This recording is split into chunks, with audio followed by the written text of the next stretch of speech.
ॐ नमो भगवते वासुदेवाय।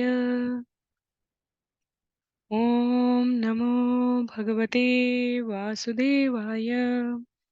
ॐ नमो भगवते वासुदेवाय। हरे कृष्णा। सभी भक्तों को सादर प्रणाम। श्रीमद् भागवतम महापुराण सत्रों की इन श्रृंखला में आज सत्र 439 439 में सभी भक्तों का स्वागत है। हम सभी यहाँ पर 18,000 श्लोकों वाले श्रीमद् भागवतम महापुराण को अंतर्राष्ट्रीय कृष्ण भावनामृत संघ के संस्थापक आचार्य कृष्ण कृपा मूर्ति श्री श्रीमद् अभय चरणारविंद भक्ति वेदांत स्वामी श्रील प्रभुपाद की पुस्तकों के माध्यम से श्रवण और पठन करने का प्रयास करेंगे। जैसा कि सत्रों का प्रारूप है, वर्तमान विषय वस्तु का संक्षिप्त अवलोकन, तत्पश्चात मंगलाचरण और उसके बाद एक एक श्लोक का वाचन और अनुवाद, श्रवण और पठन करते हुए हम सभी श्रील प्रभुपाद के तात्पर्य के माध्यम से सत्र में आगे बढ़ते हैं। वर्तमान विषय वस्तु के संदर्भ में हम सभी स्कंद 9 अध्याय 8 आज के सत्र में आरंभ करने जा रहे हैं, जिसका नाम है भगवान कपिल देव से सगर पुत्रों की भेंट। इस अध्याय में 30 श्लोक हैं और इस अध्याय की समाप्ति पर स्कंद 9 से समग्र श्लोकों की संख्या 324 हो जाएगी और पूरे श्रीमद् भागवतम से अब तक के कुल श्लोकों की संख्या 7,576 7576 हो जाएगी। स्कंद 9 के आरंभिक अध्यायों में हम सभी ने श्राद्ध देव मनु के वंशजों के बारे में पढ़ते हुए अनेकानेक जो महत्वपूर्ण राजाओं से संबंधित कथा है उसको संक्षिप्त में क्रमबद्ध श्रृंखला में जैसे सुखदेव गोस्वामी ने प्रस्तुत किया है महाराज परीक्षित को, उसको श्रवण किया। राजा सुद्युम्न की कथा, मनु के पुत्रों में च्यवन मुनि सुकन्या के विवाह की कथा से होते हुए अम्बरीश और दुर्वासा के प्रसंग से सौभरी मुनि का पतन, मानधाता के वंशज और अब इस क्रम में आते हुए सगर के पुत्रों और कपिल भगवान की भेंट का उल्लेख है। आरंभ करेंगे मंगलाचरण से और उसके पश्चात एक एक श्लोक का वाचन और अनुवाद। स्कंद 9 अध्याय 8 के इस क्रम में हम सभी श्रवण और पठन करेंगे। नारायणं नमस्कृत्य नरं चैव नरोत्तमं देवीं सरस्वतीं व्यासं ततो जयमुदीरयेत्। शृण्वतां स्वकथा कृष्ण पुण्यश्रवणकीर्तन यद्यन्तस्थो य भद्राणि विधुनोति सुयत्स्यताम्। नष्टप्रायेषु भद्रेषु नित्यं भागवत सेवया भगवत्युत्तमश्लोके भक्तिर्भवति नैष्टिकी। ॐ अज्ञानतिमिरान्धस्य ज्ञानाञ्जनशलाकया चक्षुन्मीलितं येन तस्मै श्रीगुरुवे नमः। मूकं करोति वाचालं पङ्गुं लङ्घयते गिरिं यत्कृपातमहं वन्दे परमानन्दमाधवं। वाञ्छाकल्पतरुभ्यश्च कृपा सिन्धुभ्यैव च पतितानां पावनेभ्यो वैष्णवेभ्यो नमो नमः। जय श्री कृष्ण चैतन्य प्रभु नित्यानंद श्री अद्वैत गदाधर श्रीवासादि गौर भक्तवृंद। हरे कृष्णा कृष्ण कृष्ण हरे हरे, हरे राम राम राम हरे हरे। हरे कृष्णा कृष्ण कृष्ण हरे हरे, हरे राम राम राम हरे हरे। हरे कृष्णा। पुनः सभी भक्तों को सादर प्रणाम। सत्र 439 439 में हम सभी स्कंद 9 अध्याय 8 जिसका नाम है कपिल भगवान से सगर पुत्रों की भेंट, इसे आरंभ करने जा रहे हैं। इस अध्याय की समाप्ति के पश्चात स्कंद 9 से श्रवण किए गए कुल श्लोकों की संख्या 324 हो जाएगी और पूरे श्रीमद् भागवतम से अब तक के कुल श्लोकों की संख्या 7,576 7576 हो जाएगी। जिनके पास पुस्तक है, मेरा अनुरोध है आप पुस्तकों का प्रयोग करेंगे। अन्य सभी की सुविधा के लिए मैं यहाँ स्क्रीन पर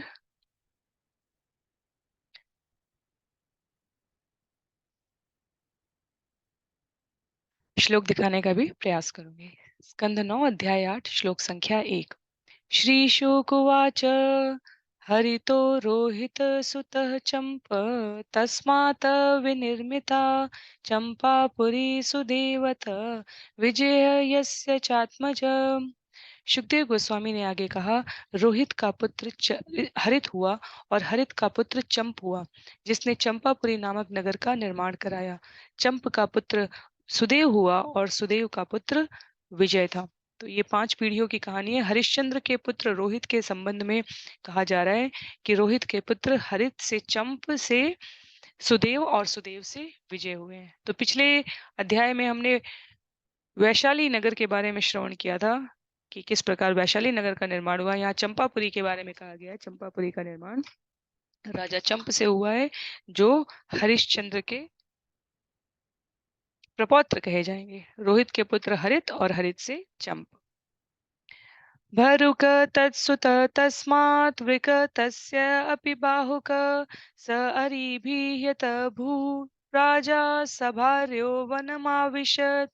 विजय का पुत्र भरुक, भरुक का पुत्र वृक और उसका पुत्र बाहुक हुआ।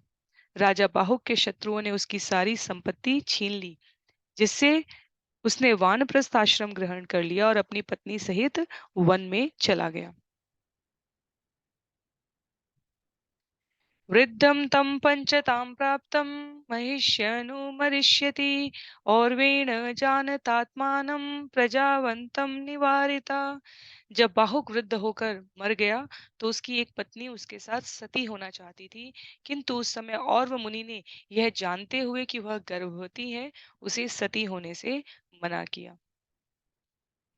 तो क्योंकि ये श्लोक वंश परंपरा के बारे में है, अतिरिक्त तात्पर्य यहाँ विवेचित नहीं किया गया श्रील प्रभुपाद से, तो हम लोग इसे कथा क्रम में पढ़ते हुए आगे बढ़ेंगे। मैं बार बार ये अनुरोध करती हूँ कि यदि ये सारे नाम स्मरण नहीं है तो कोई चिंता की बात नहीं है, क्योंकि सामान्यतः प्रश्न जिज्ञासा होती है कि इतना सब कुछ कैसे स्मरण रखें। स्मरण करने की आवश्यकता नहीं है। स्कंद 9 हमारे श्राद्ध देव मनु के वंशजों की कहानी है। इसी प्रकार पूर्ववर्ती स्कंधों में भी हमने जैसे प्रियव्रत के प्रथम मनु उत्तानपाद, उत्तानपाद के भाई प्रियव्रत ने जब लिया, प्रियव्रत के पुत्रों की किस प्रकार जम्बू द्वीप, अलग अलग द्वीप रथ के चक्र से बने, ये वंशावलियां हैं। तो हमें स्मरण रखना ये इतना आवश्यक कि कौन से स्कंध में कौन सा विषय दिया गया है। सारी कथाओं के सार में सुखदेव गोस्वामी महाराज परीक्षित को भक्ति कैसे वर्धित की जा सके, कैसे भक्ति का वर्धन हो इन लीलाओं से, कथाओं से, भगवान और भक्त के भाव विनिमय से, मूल बात ये। तो यहाँ पर जो भी बीच में भी आवश्यक कथा आएगी वहां पर विस्तार है, अन्यथा हम लोग ये वंशावली को श्रवण करते हुए आगे बढ़ेंगे। आज्ञा यस्य सपत्नीभिः गरदत्तोऽन्धसा सह स तेनैव सञ्जातः सगराख्यो महायशा। सगर चक्रवर्ती आसीत् सागरः यत्सुते कृतम्। यह जानते हुए कि वह गर्भवती थी, उसकी सौतों ने उसको भोजन के साथ विष देने की मंत्रणा की, लेकिन यह फलीभूत नहीं हुई। किंतु इस विष सहित एक पुत्र उत्पन्न हुआ जो सगर कहलाया। बाद में सगर सम्राट बना। गंगा सागर नामक स्थान उसके पुत्रों द्वारा खोदा गया था।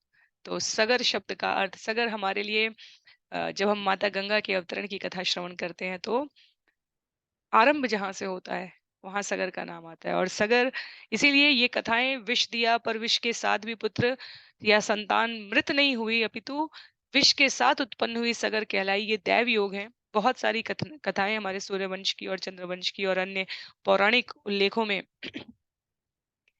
क्योंकि राजा सदैव किसी न किसी ब्राह्मण, पुरोहित, ऋषि, मुनि जिसके जीवन में लाभ रहित वेद पाठ के अध्ययन और अध्यापन की और समाज को दिशा देने की प्रवृत्ति रही है, उसके संरक्षण में रहा है, तो समय समय पर मार्गदर्शन मिला। कहीं अंगिरा मुनि ने मार्गदर्शन किया है, कहीं वशिष्ठ ने, कहीं विश्वामित्र ने।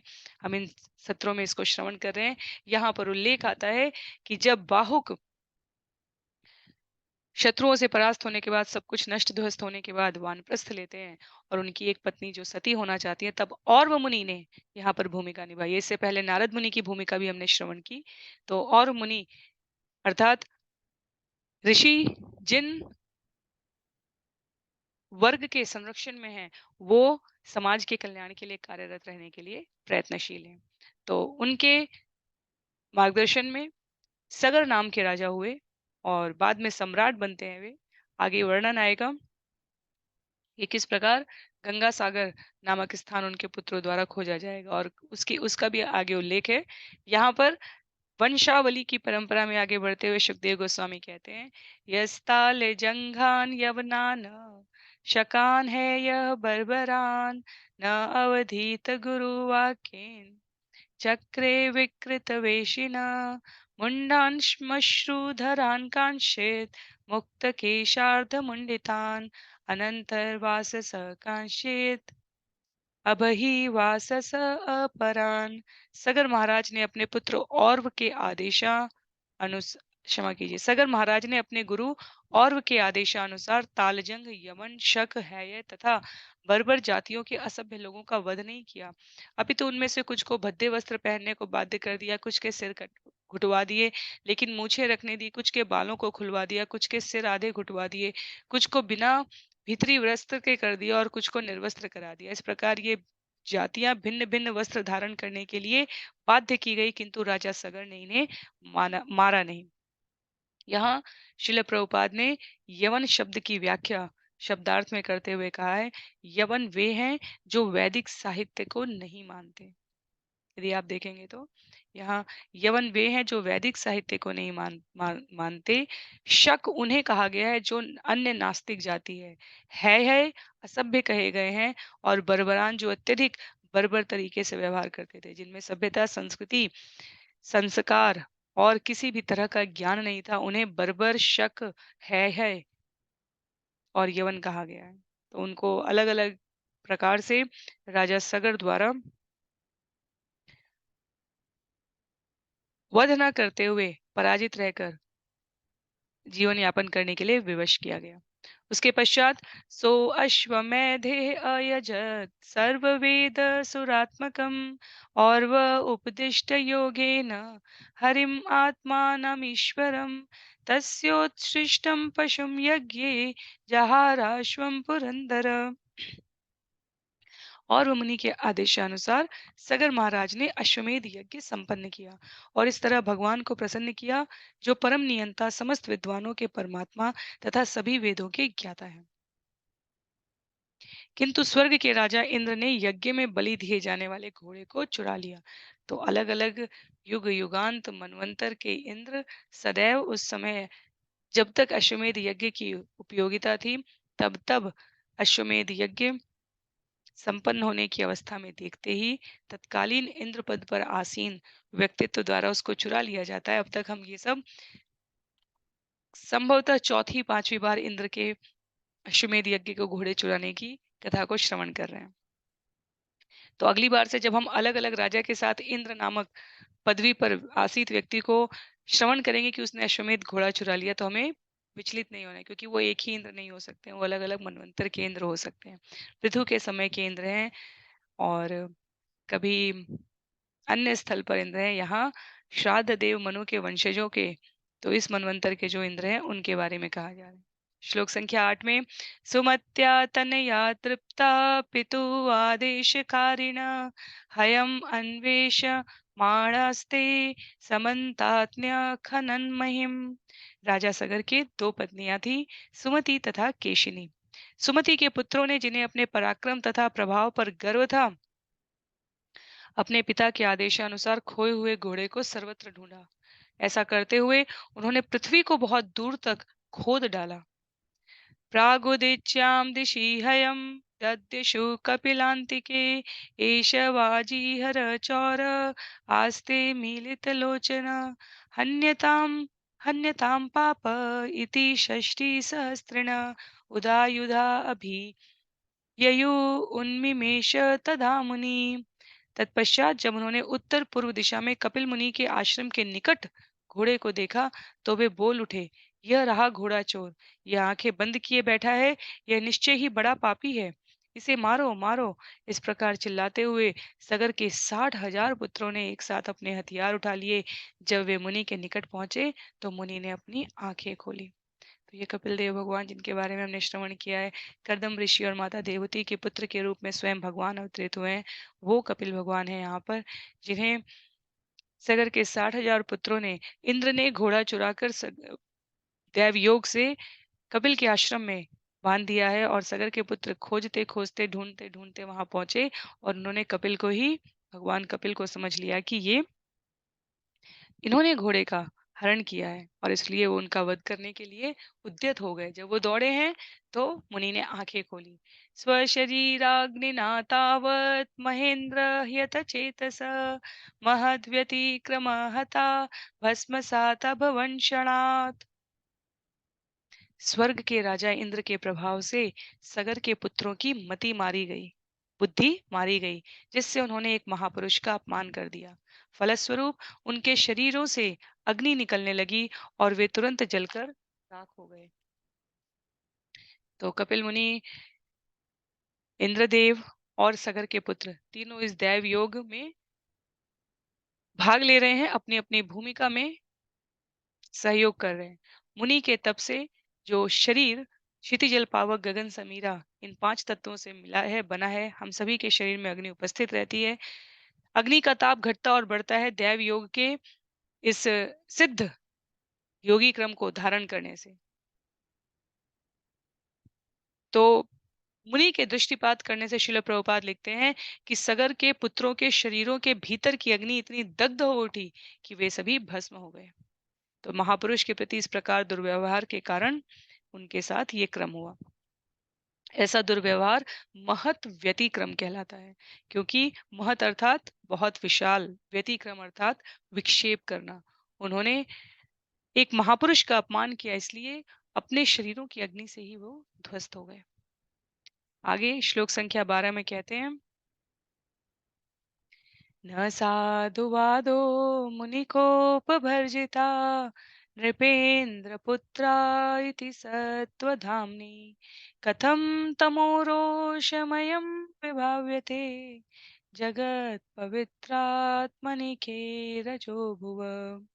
कभी कभी यह तर्क दिया जाता है कि राजा सगर के सारे पुत्र कपिल मुनि की आंखों से निकली अग्नि से भस्मसात हुए थे, लेकिन विद्वान पुरुष इस मत की पुष्टि नहीं करते, क्योंकि कपिल मुनि का शरीर नितांत सात्विक था, अतएव उससे क्रोध के रूप में तमोगुण प्रकट नहीं हो सकता।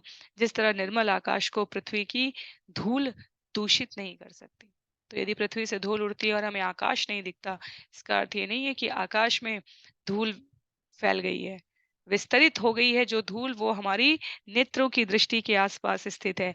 आकाश अभी भी उतना ही निर्मल है।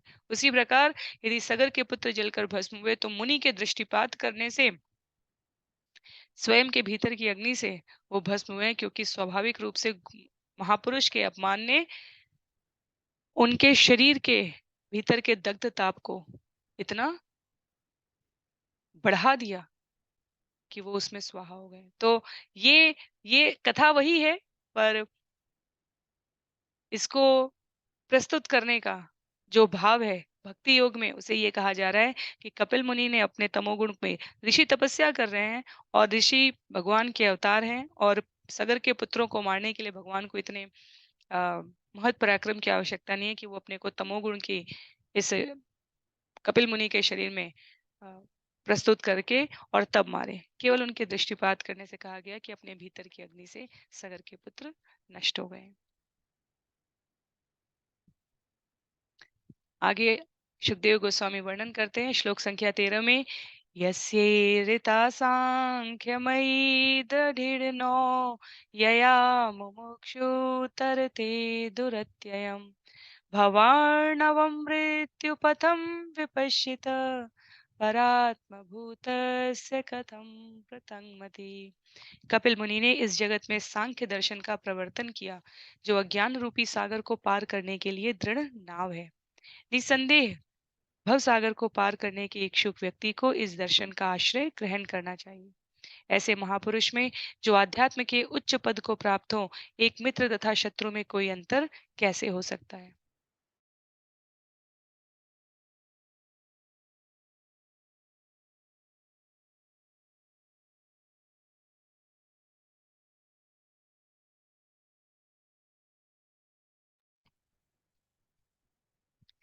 यहाँ पर स्मरण करा रहे हैं सुखदेव गोस्वामी कि कपिल मुनि हमारे सांख्य दर्शन के प्रवक्ता हैं। स्कंद 3 के अधिकतम अध्याय, जहाँ माता देवहूति कपिल मुनि से ज्ञान प्राप्त कर रही हैं, वहां पर माता देवहूति के माध्यम से हम सभी को कण कण में भगवत अनुभूति कैसे हो सके। सांख्य का अर्थ है विवेचना करना। Analytical study. तो भगवान के अनेकानेक योग में सांख्य योग बहुत प्रभावशाली कहा गया है, क्योंकि स्वयं भगवान अवतरित होकर उसको उल्लेखित कर रहे हैं। श्रील प्रभुपाद के यहाँ पर तात्पर्य में कहते हैं, ऐसा महान पुरुष समः सर्वेषु भूतेषु होता है। भगवान कपिल प्रत्येक व्यक्ति के साथ समता का व्यवहार करने वाले हैं, शत्रु के और मित्र के बीच में भेद ना करने वाले हैं। वो गंगा सागर में स्थित होकर उस स्थान पर तनिक भी क्रुद्ध नहीं हुए। प्रत्युत सभी सगर के पुत्र अपने शरीर के ताप से भस्मसात हो गए। तो कई बार इसीलिए पौराणिक कथाएं भक्ति के तत्व से रहित रहकर यदि विवेचित की जाती हैं, तो वो हमें भ्रमित भी कर सकती हैं। कथाएं वही हैं, राजा हरिश्चंद्र की कथा हो या यहाँ कपिल मुनि की कथा हो। भागवतम का जो संस्करण है, उसमें जो उल्लेख है, उसमें साधु स्वभाव का व्यक्ति कभी अनावश्यक क्रोध नहीं कर सकता। ये पुष्टि करने का अभिप्राय है यहाँ पे। आगे श्लोक संख्या 14 में, यो असमंजस इति युक्तः स केशिन्या नृपात्मज तस्य पुत्र अंशुमान नाम पितामह हिते रत। महाराज सगर के पुत्रों में एक का नाम असमंजस था, जो राजा की दूसरी पत्नी केशिनी के गर्भ से उत्पन्न हुआ था। असमंजस का पुत्र अंशुमान था और वह अपने बाबा सगर महाराज के कल्याण कार्य में सदैव लगा रहता था। तो सगर के दो पत्नियां जो बताई गई हैं, सुमति और केशनी। सुमति के 60,000 पुत्र थे, जो अश्वमेध यज्ञ का घोड़ा चुराए जाने पर ढूंढने के लिए सर्वत्र दिशाओं में स्वयं को संलग्न कर लिए थे। जो दूसरी पत्नी केशनी है, उसके पुत्र का नाम असमंजस बताया गया है। और असमंजस के पुत्र अंशुमान के बारे में यहाँ उल्लेखित है। अंशुमान सगर के पश्चात अंशुमान का नाम हमारे शास्त्रों में उल्लेखित है। अ, और विशेष रूप से जब यहाँ उल्लेख किया गया है कि वो सगर महाराज के कल्याण कार्य में सदैव लगे रहते थे, तो उनकी कथा को और विस्तरित किया है यहाँ सुखदेव गोस्वामी ने, ये बताते हुए कि उनके भीतर ऐसी प्रवृत्ति क्यों थी। असमंजस आत्मानं दर्शयन् असमंजसं जाते स्मर पुरा संगात योगी योगात् विचालित आचरन् गर्हितं लोके ज्ञातिनां कर्म विप्रियं सर्यव्यां क्रीणतो बालान् प्रास्यत उद्वेजयन् जनम्। पिछले जन्म में असमंजस एक महान योगी था, किंतु कुसंगति के कारण वह अपने उच्च पद से नीचे गिर गया था। अब इस जन्म में वह राज परिवार में उत्पन्न हुआ था और जाति स्मर था, अर्थात वह अपने पूर्व जन्म को स्मरण करने में समर्थ था। फिर भी वह अपने आप को दुर्जन के रूप में दिखलाना चाहता था। अतएव वह ऐसा कार्य किया करता था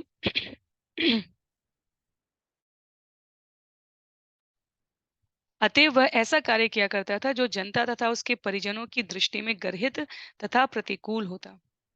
वह सरयू नदी में खेल करते बालकों को गहरे जल में फेंककर उन्हें तंग करता रहता था। तो ये अंशुमान के पिता असमंजस की कहानी बताई जा रही है। योगी थे, पूर्व जन्म की स्मृति भी थी। जड़ भरत के संदर्भ में भी हमने कहीं ऐसा श्रवण किया था। वो किसी प्रकार के भौतिक कार्यों में स्वयं को लिप्त नहीं करते थे। पिता ने उन्हें संस्कार सिखाने की कोशिश की, वेद पाठी ब्राह्मण की, संध्या वंदन करने की, पर उन्होंने शुचिता पवित्रता के उन आचरण को, संस्कारों को सीखने से मना कर दिया कि वो उनको आगे भोग बंधन में बांध सकते हैं। भाइयों ने उनको निपट मूर्ख बुद्धि समझकर जो जूठा, बासी, जला हुआ, छोड़ा गया भोजन होता था, वो दिया देते थे, और जड़ भरत उसको भी खाकर प्रसन्न रहते थे।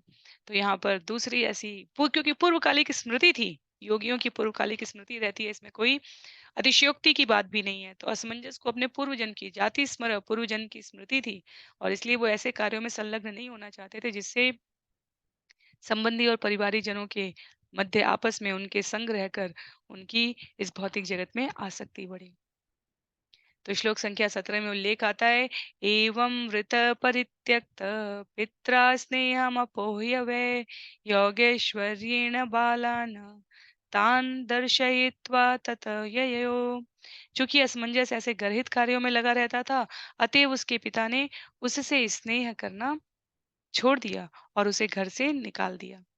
तब असमंजस ने उन बालकों को जीवित करके उन्हें राजा तथा उनके माता पिताओं को दिखलाकर अपनी योग शक्ति का प्रदर्शन किया। तत्पश्चात असमंजस ने अयोध्या छोड़ दिया। तो सूर्यवंश की ये पूर्वकालिक कथाओं में अयोध्या के समीप राजा उस समय निवास कर रहे हैं। सगर के वंशावली में असमंजस जो सरयू नदी में फेंक दिया करते थे, वो सबकी शांति के लिए, तृप्ति के लिए इस प्रकार के कृत्यों को अपने कर्म फल में ना जोड़ते हुए उन संतानों को वापस उनके माता पिताओं को प्रदान कर देते हैं। श्रील प्रभुपाद लिखते हैं कि क्योंकि वो योग शक्ति से अपनी पूर्व चेतना को भी नहीं भूले थे, अतएव वे मृत को भी जिला सकते थे, जिंदा कर सकते थे और उनको जीवित करके, क्योंकि यदि वो घर परिवार छोड़कर जाकर पुनः योग साधना करने जाते तो ये माता पिता के लिए कष्टकारी हो सकता था। इसलिए यहाँ उल्लेख किया गया है कि उन्होंने अपने जीवन को योगी साधक के पद पर पुनः अग्रसरित करने के लिए इस प्रकार के कृत्य का प्रदर्शन करके माता पिता को आश्वस्त कर दिया कि वो साधारण राज परिवार में जन्मे हुए व्यक्ति नहीं है, अपितु वो पूर्व जन्मों से योगी के अभ्यास क्रम में रहे हैं। ऐसा करके वो तुरंत वहां से चले गए, जिससे किसी भी प्रकार के जगत के बंधन में वो आसक्त न हो। पर राजा सगर का क्या हाल हुआ? अयोध्यावासिन सर्वे बालकान् पुनः आगतान् दृष्ट्वा विसिस्मिरे राजन् राजा न च अपि अन्वतप्यत। अयोध्यावासिनः सर्वे बालकान् पुनरागतान् दृष्ट्वा विसिस्मिरे राजन् राजा चाप्यन्वतप्यत। हे राजा परीक्षित, जब सारे अयोध्या वासियों ने देखा कि उनके लड़के पुनः जीवित हो उठे हैं, तो वे स्तंभित रह गए और राजा सगर को अपने पुत्र की अनुपस्थिति पर अत्यधिक पश्चाताप हुआ है। श्लोक संख्या 19 में इस कथा में आगे कहते हैं सुखदेव गोस्वामी, अंशुमान चोदितो राजा तुरग अन्वेषणे ययो पितृव्यखात अनुपतम भस्मांति ददृशे हयम्। तत्पश्चात महाराज सगर ने अपने पौत्र अंशुमान को घोड़ा ढूंढ लाने का आदेश दिया। अंशुमान अपने चाचाओं के पद से होकर धीरे धीरे राख के ढेर तक पहुंचा और उसने उसी के निकट घोड़े को पाया। तो ये दैव योग ही था कि इंद्र ने घोड़ा कपिल मुनि के आश्रम में रखा। कपिल मुनि के दृष्टिपात से प्रत्यक्ष या अप्रत्यक्ष किसी भी रूप से ये समझना है कि राजा सगर के 60,000 पुत्र वहां पर जलकर राख हो गए और घोड़ा फिर भी वहीं खड़ा है। इधर राजमहल की तरफ घटना घटित होती है कि असमंजस निकल चुके हैं और अंशुमान जो उनके पुत्र के रूप में रह रहे हैं, वो अपने दादा सगर की सभी प्रकार के परमार्थिक कार्यों में सहयोग कर रहे हैं। तो सगर द्वारा अब अंशुमान को भेजा गया है, अपने पौत्र को भेजा गया है, जो अपने चाचाओं के मार्ग का अनुसरण करते हुए वहां पहुंचे जहां घोड़ा बंधा हुआ था और सभी जलकर राख हुए थे। तत्रासीनं मुनिं वीक्ष्य कपिलाख्यम अधोक्षजम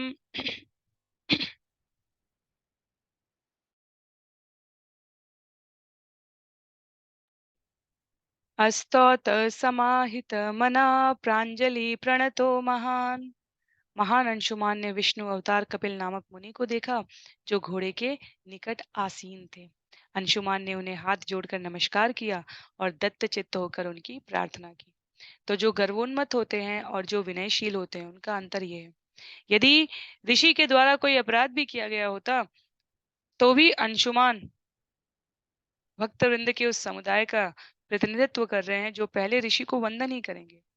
जो स्वयं के अभिमान में, दंभ में, मिथ्या अहंकार और सामर्थ्य में लिप्त होते हैं, वो तुरंत सामने वाले को दोषी या अपराधी घोषित कर देते हैं। जो शांत प्रवृत्ति के, दत्तचित्त, सहनशील, विनयशीलता के आभूषण को धारण किए हुए भक्त और साधक होते हैं, वो शत्रु को भी एक बार अपनी भूल सुधारने का मौका देंगे। तो यहाँ तो स्वयं कपिल मुनि खड़े हैं जिन्हें ज्ञानी अंशुमान उनके दर्शन से पहचानते हैं और सबसे पहले उन्हें नमस्कार करते हैं। तो अंशुमान कुछ सुंदर शब्द बोलेंगे यहाँ पर महाराज सगर के लिए। क्षमा कीजिए, महाराज सगर द्वारा भेजे गए इस अश्वमेध घोड़े को प्राप्त करने के प्रयास में आए कपिल मुनि के आश्रम में।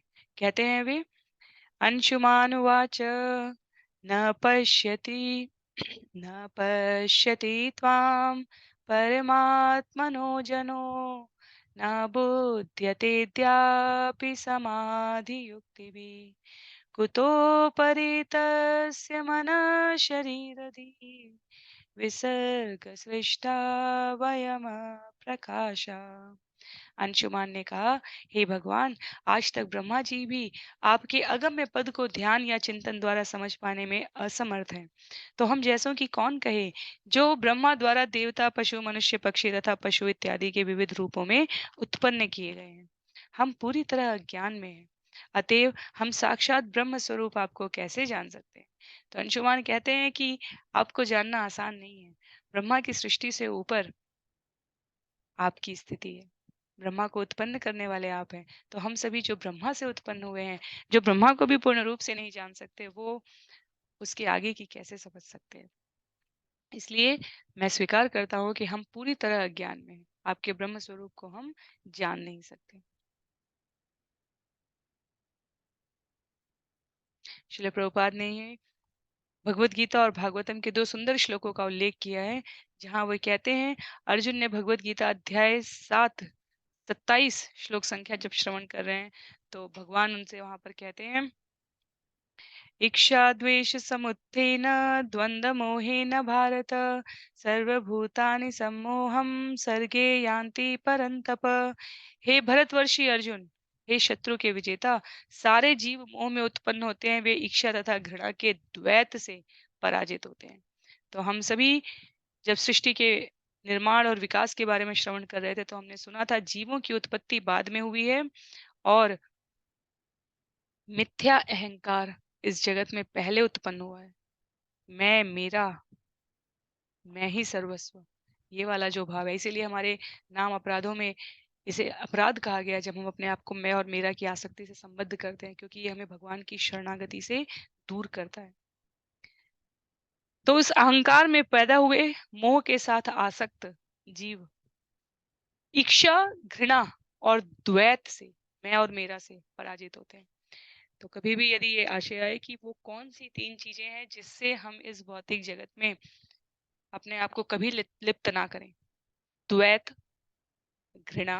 घृणा किसी न किसी प्रकार की ईर्ष्या और जलन से आती है, स्वयं को सर्वश्रेष्ठ मानने के अभ्यास में हम अन्यों से घृणा, उनको निम्नतर समझते हैं। और इच्छा, इच्छा कारक है अनेकानेक शरीर प्राप्त करने की। इसलिए यहाँ पर भगवान अर्जुन के माध्यम से कहते हैं कि मोह में उत्पन्न हुए जीव इच्छा, घृणा और द्वैत से, इन तीन तत्वों को प्रकृति के संसर्ग में आकर प्रभावित होकर सदैव पराजित होते हैं, अर्थात पुनरपि जन्मम पुनरपि मरणम करते हैं।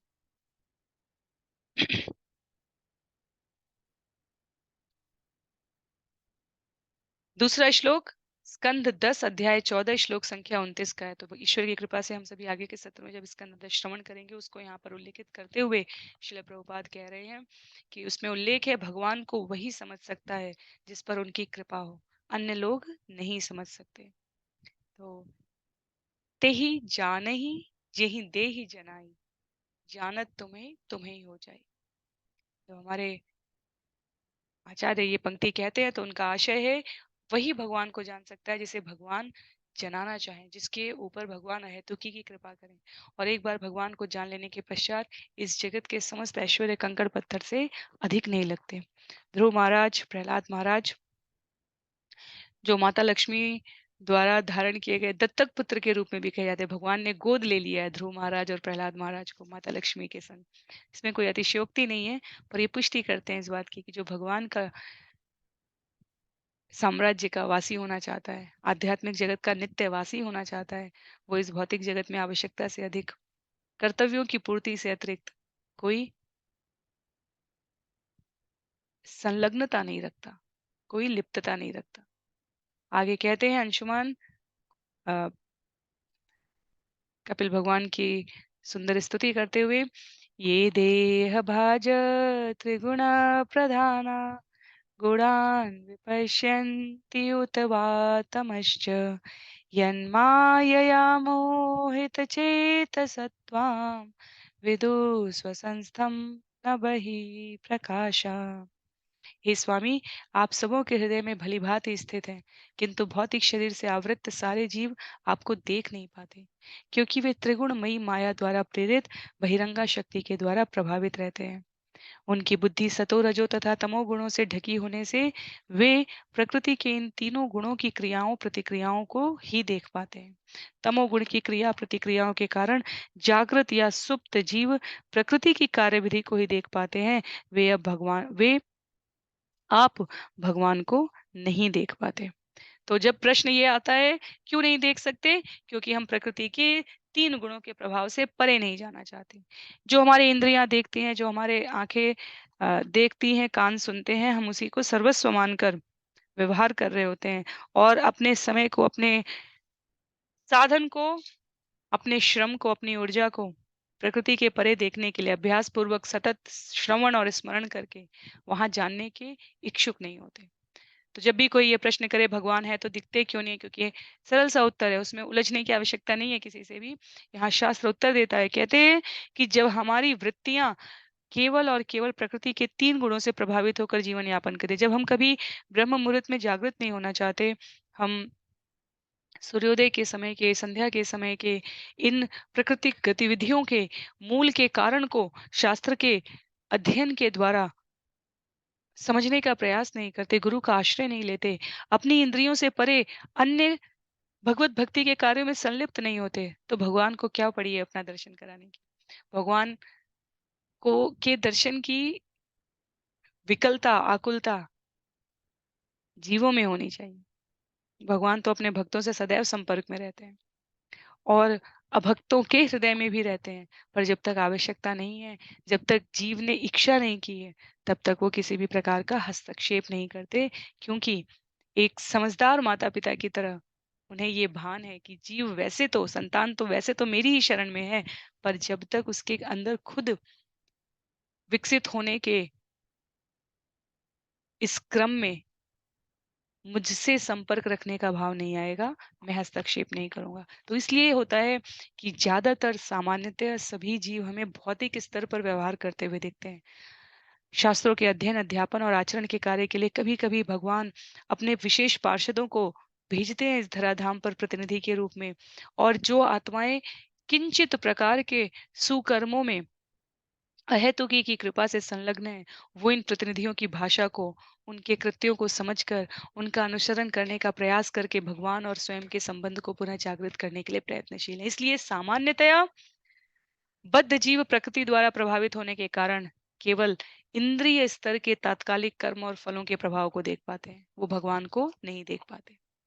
भगवान को देखने के लिए मनुष्य को अपने अंतःकरण से और अपने बाह्य क्रियाओं में, दोनों में पवित्र बनाना होता है।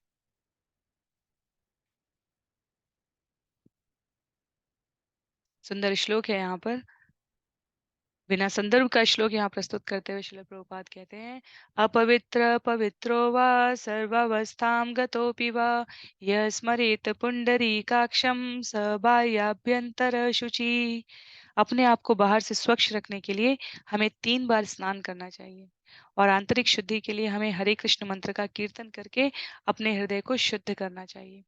कृष्ण भावनामृत आंदोलन के सारे सदस्यों को इस नियम बाह्याभ्यंतर शुचि का सदैव पालन करना चाहिए, तभी एक दिन भगवान का साक्षात्कार हो सकेगा। इसलिए भगवान के भक्त इस्कॉन में, अंतर्राष्ट्रीय कृष्ण भावनामृत संघ में जो पालन करते हैं, ब्रह्म मुहूर्त में उठने का प्रयत्न रहता है, सूर्योदय तक माला हो चुकी होनी चाहिए, 16 माला हो जानी चाहिए।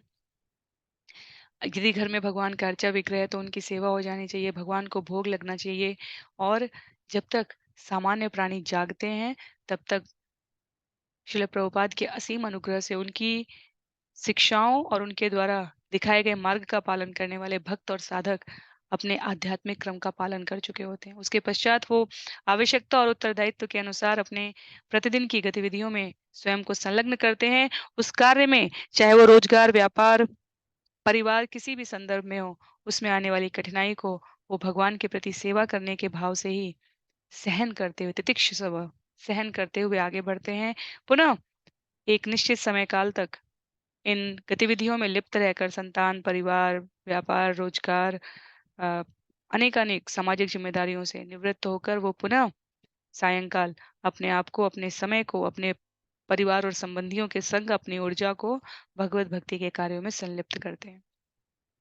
ऐसा करते रहने से स्वच्छता, यहाँ पर 3 बार स्नान करने की बात की गई, शुचिता का अंतः और बाह्य विचारों की और कार्यों की, मानसिक वृत्तियों की शुद्धता का ध्यान रखते हुए वे जीवन यापन करते हैं, इस सब प्रयास में, इस विश्वास में कि अंततः उन्हें भगवत कृपा, भगवान का सानिध्य, भगवान का साक्षात्कार प्राप्त हो सकेगा।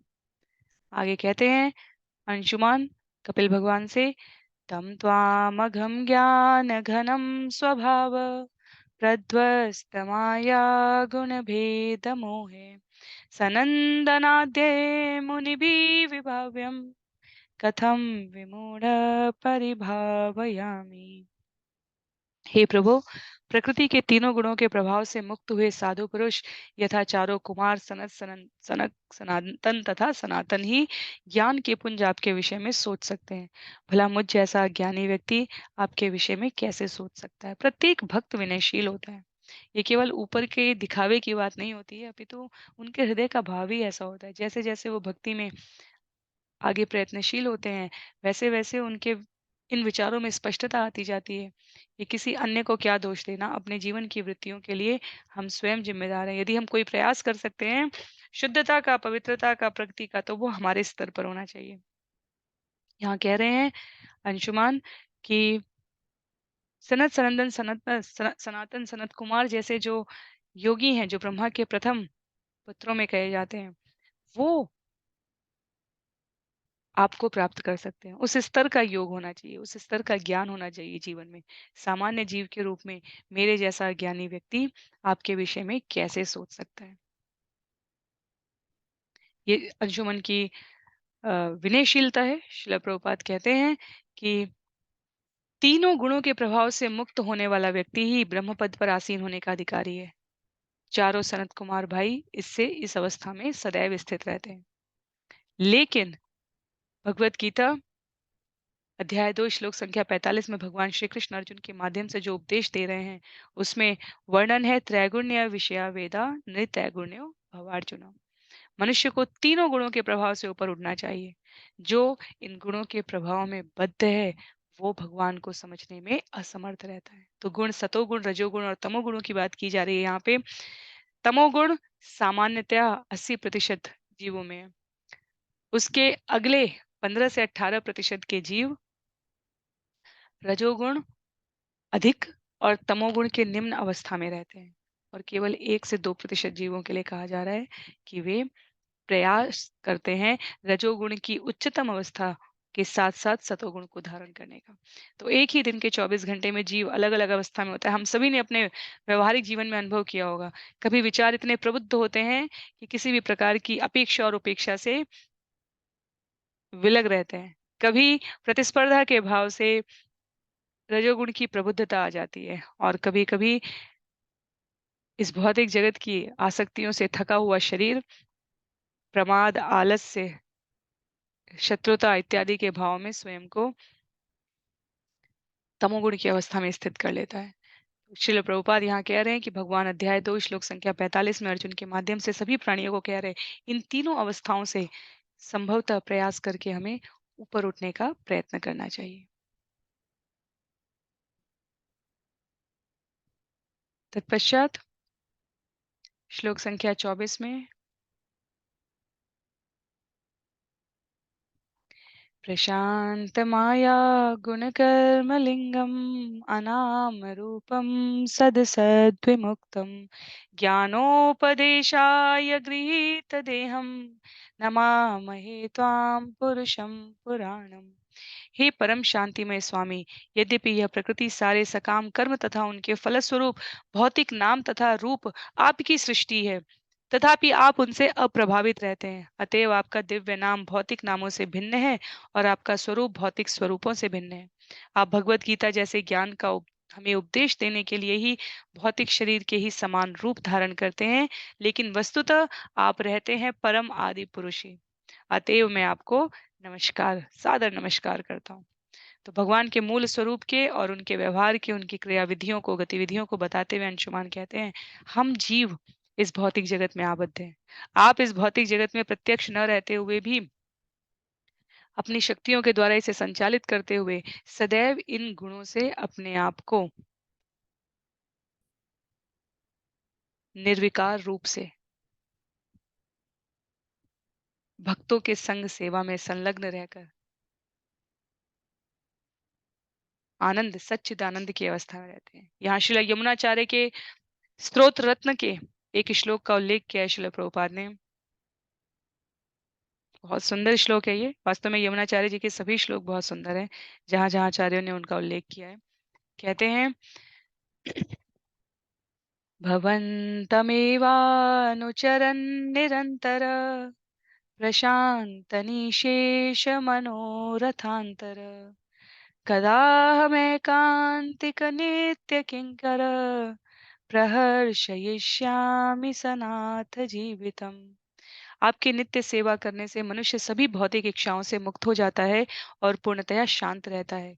हे भगवान, वह समय कब आएगा जब मैं आपका स्थायी नौकर बनकर और आप जैसा उपयुक्त स्वामी पाकर सदैव प्रसन्न रह सकूंगा। यमुनाचार्य जी कह रहे हैं, कब वो स्वामी सेवक का संबंध हम पुनः जागृत कर पाएंगे, कब मैं आपके शरणागति होकर अपने आप को संलग्न कर पाऊंगा आपकी सेवा में। तो अंशुमान उन शब्दों को सच्चिदानंद विग्रह श्रील प्रभुपाद कहते हैं यहाँ पर, भगवान की पहचान तो इतनी ही है कि वे आदि पुरुष हैं। वे भौतिक दृष्टि से रूपहीन है, पर उनका स्वरूप दिव्य है, क्योंकि वो सच्चित आनंद विग्रह है। श्लोक संख्या 25 में कहते हैं, त्वन्माया रचिते लोके वस्तु बुद्धया गृहादिषु भ्रमंती काम लोभेश्या मोह विभ्रांत चेतस। हे भगवान, जिनके मन काम लोभ ईर्ष्या तथा मोह से मोहित हैं, वे आपकी माया द्वारा सृजित इस जगत में झूठे ही घर गृहस्थी आदि में रुचि रखते हैं। वे घर पत्नी तथा संतान में आसक्त रहकर इसी जगत में निरंतर घूमते रहते हैं। तो ये हमारे लिए कोई बहुत ही नया विषय नहीं है समझने के लिए। हम सभी इसको संबद्ध कर सकते हैं कि जो घर गृहस्थी इत्यादि में आवश्यकता से अधिक आसक्ति रखकर अपने आप को लिप्त रखते हैं, वे ईर्ष्या द्वेष मोह काम लोभ मत्सर इन सभी प्रकार के भावों से भी ग्रसित रहते हैं, और पुनः जन्म की इस वृत्ति में वो उन्हीं घरों में, उन्हीं घरों के आसपास, उन्हीं संबंधियों के समीप किसी न किसी रूप में, किसी न किसी योनि में अवतरित होते रहते हैं। श्लोक संख्या 26 में कह रहे हैं, अद्य न सर्वभूतात्मन् कामकर्मेन्द्रियाशय मोहपाशो दृढच्छिन्नो भगवन् तव दर्शनात्। हे समस्त जीवों के परमात्मा, हे भगवान, मैं अब आपके दर्शन मात्र से सारी काम वासनाओं से मुक्त हो गया हूँ, जो दुर्लंघ मोह तथा संसार बंधन के मूल कारण है। यदि हम विचार करें तो अंशुमान को कपिल भगवान के दर्शन में इतनी दिव्यता का भान भी भगवत कृपा से ही हुआ है, क्योंकि अंशुमान के पिता असमंजस हैं, असमंजस पूर्व जन्म में योगी रहे हैं, और उस प्रभाव से अपने स्वयं के अर्जित सुकृत से अंशुमान ने सगर मुनि अ, राजा सगर के द्वारा भेजे जाने पर कपिल मुनि से अपने आप को इस प्रकार से परिचित कराया। सुखदेव गोस्वामी कहते हैं, श्री शुकुवाच इत्थं गीतानुभावन्तं भगवान कपिलो मुनि अंशुमन्तं उवाचेदम् अनुग्राह्य धिया नृप। हे राजा परीक्षित, जब अंशुमान ने भगवान का इस प्रकार महिमा गायन किया तो महामुनि कपिल ने, जो विष्णु के सशक्त अवतार हैं, उस पर कृपालु होकर उसे ज्ञान का मार्ग बतलाया। तो यहाँ पर भगवान स्वयं कह रहे हैं, श्री भगवान उवाच अश्वोऽयं नियतां वत्स पितामह पशुस्तव इमे च पितरो दग्धा गंगाम्भोऽर्हन्ति नेतरत्। भगवान कपिल ने कहा, हे प्रिय अंशुमान, यह रहा तुम्हारे बाबा द्वारा खोजा जा रहा यज्ञ पशु, इसे लो। दग्ध हुए तुम्हारे इन पुरखों का उद्धार केवल गंगा जल से हो सकता है, किसी अन्य साधन से नहीं। तो हम सभी जानते हैं गंगा अवतरण की कथा में अंशुमान की वंश परंपरा में भगीरथ आएंगे, पर उसका आरंभ कपिल भगवान यहाँ पर प्रेरणा देकर अंशुमान को, तुम्हारे बाबा सगर जिस पशु की खोज कर रहे हैं वो ये रहा, और तुम्हारे इन पूर्वजों का उद्धार गंगा जल से हो सकता है, किसी अन्य साधन से नहीं। तो उनको ये ज्ञान प्रदान करते हैं कपिल भगवान, और आगे अंशुमान क्या कर रहे हैं? तम परिक्रम्य शीर्षा प्रसाद्य ह्ययमानयत् सगरस्तेन पशूनाम यज्ञशेषम समापयन्। तत्पश्चात अंशुमान ने कपिल मुनि की परिक्रमा की और अपना सिर झुकाकर उन्हें सादर नमस्कार किया। इस तरह उन्हें पूरी तरह संतुष्ट करके अंशुमान यज्ञ पशु को वापस ले आया और महाराज सगर ने इस घोड़े से यज्ञ का शेष अनुष्ठान संपन्न किया। तो कपिल मुनि भी प्रसन्न है, राजा सगर भी प्रसन्न है। इस अध्याय के अंतिम श्लोक में कहते हैं, राज्यम अंशुमते न्यस्य निष्पृह मुक्त बंधन और वह उपदिष्ट मार्गेण लेभे गतिम अनुत्तमाम। अंशुमान को अपने राज्य की बागडोर देकर तथा सारी भौतिक चिंता एवं बंधन से मुक्त होकर सगर महाराज ने और वह मुनि के द्वारा उपदिष्ट साधनों का पालन करते हुए परम गति प्राप्त की। इस प्रकार श्रीमद् भागवतम के नवम स्कंद के अंतर्गत भगवान कपिल देव से सगर पुत्रों की भेंट नामक 8वें अध्याय के भक्ति वेदांत तात्पर्य यहाँ पर पूर्ण हो रहे हैं। तो सगर के प्रसंग से समाप्त होता हुआ ये अध्याय आगे इस क्रम में बढ़ेगा, जहां अंशुमान से आरंभ होती हुई कथा हम अगले सत्रों में, अगले अध्यायों में श्रवण करने का प्रयास करेंगे। राजा सगर निश्चिंत होकर अंशुमान जैसे सामर्थ्यशाली शासक को राज्य की बागडोर देकर और वह मुनि की